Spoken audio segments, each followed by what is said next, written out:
এখানে হয়তো অনেকেই এর ভিতরে এন্টারপ্রেনার না, কিন্তু এই যে আজকে যারা এখানে আসছেন এক প্ল্যাটফর্মে এক ছাদের নিচে, অনেকেই এন্টারপ্রেনার না। আজকে অনেকে দেখছেন, শিখছেন, এই যে আইডিয়া শেয়ার করছেন এক ছাদের নিচে, এটাও কিন্তু অনেক বড় একটা বিষয়।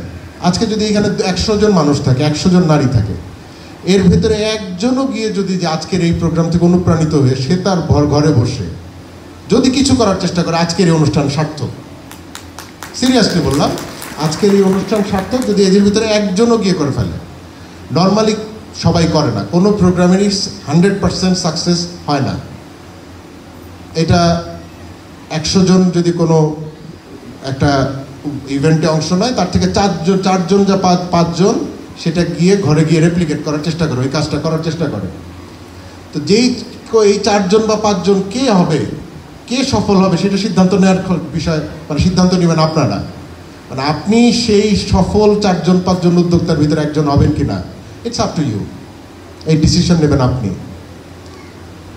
আমরা গভর্নমেন্টের পক্ষ থেকেও কিন্তু অনেক উন্নয়ন প্রকল্প, বিশেষ করে নারীর ক্ষমতায়নের জন্য, খুব সম্প্রতি একটা প্রকল্প নিয়ে আমরা কাজ করছি। এটার নাম হচ্ছে হার পাওয়ার প্রকল্প। হার মানে কি? নারী।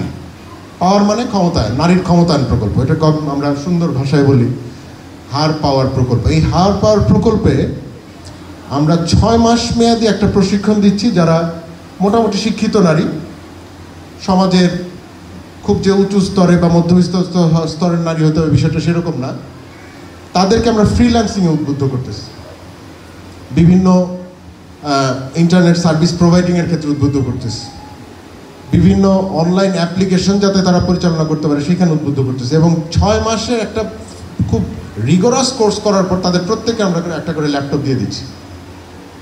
এই ল্যাপটপটা যাদেরকে দিচ্ছি, ধরে নিলাম আমরা এই উপজেলায় আমাদের টার্গেট হচ্ছে 1500 নারীকে এই প্রশিক্ষণে প্রশিক্ষিত করা। আমার কেন যেন মনে হয় এই 1500 জনের ভিতরে অন্তত পক্ষে 1000 জন ছিটকে যাবে। এই ল্যাপটপটা বাসায় যাওয়ার পর তার ছেলে, তার মেয়ে অথবা তার হাজব্যান্ড, ভাই নিয়ে নেবেন, গেম খেলবে, ইন্টারনেট রোমিং করবে। কিন্তু আমার কেন যেন মনে হয় 300 থেকে 400 নারী, এই 1500 যাদেরকে আমরা ট্রেনিং দেবো, তারা এটার ভিতর থেকে কিছু না কিছু করবে, ফ্রিল্যান্সিং। আমার কাজ কিন্তু ওই জায়গাটা নিয়ে। আমাদের মাননীয় সংসদ সদস্য এখানে আছেন, নীতি নির্ধারণী যে বিষয়টা বললেন, যে নীতি নির্ধারণী হচ্ছেন তিনি। আমরা মাঠে রেপ্লিকেট করবো, আমরা মাঠে সেটা ইমপ্লিকেশন করব। তিনি নীতি নির্ধারণ করবেন, তার নীতিকে অনুসরণ করব আমরা। এই যে হার পাওয়ার প্রকল্পের কথাটা বললাম, এটা সরকারের একটা প্রকল্প। দেখেন, বাংলাদেশের প্রত্যেকটা উপজেলায়, বাংলাদেশে প্রায় ধরে নিলাম 500 উপজেলা আছে। এই 500 উপজেলায় ইন অ্যান অ্যাভারেজ 1000 করে নারীকে যদি প্রশিক্ষিত করা হয় এই প্রজেক্টের থেকে, যারা আইটির এক্সপার্ট হবে। 6 মাসের কোর্স, কিন্তু 6 সপ্তাহ না, অনেক বড়। যারা আইটির এক্সপার্ট হবে, এরকম যদি আসলেও এই 1000 নারীকে বা 500 উপজেলায় করা হয়, তাহলে কতজন হয়? 5 লক্ষ না 50 লক্ষ? যাই হোক, একটা বিরাট নাম্বার। এরা কিন্তু বাংলাদেশের অর্থনীতিতে ছোট ছোট আকারে অবদান রাখবে। এবং এই টাকাটা যারা ফ্রিল্যান্সার হবে, এই টাকাটা কিন্তু ফরেন কারেন্সি, ডাইরেক্ট বাইরের থেকে, ফ্রম আউট অফ নোওয়্যার এই টাকাটা বাংলাদেশের ইকোনমিতে যোগ হবে, যদি এর ভেতর থেকে এই 5 to 10% মানুষও কাজ করে, নারীরা যদি কাজ করে।